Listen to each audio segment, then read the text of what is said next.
Welcome.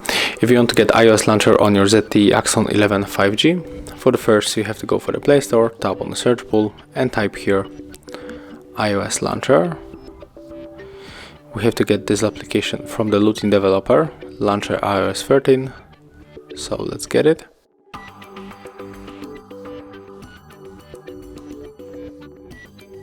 Right now we can open it.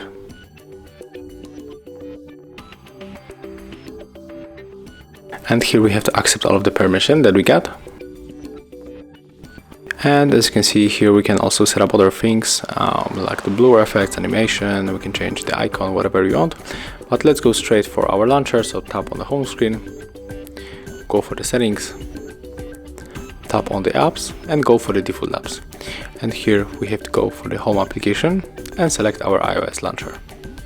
Click that we got it on this notification. And as you can see, here we are with the iOS launcher. Now we can, for example, edit the home screen icons.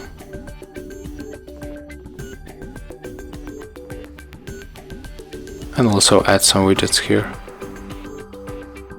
So that's how it looks. Thank you guys for watching. Leave thumbs ups, comments, and subscribe to our channel.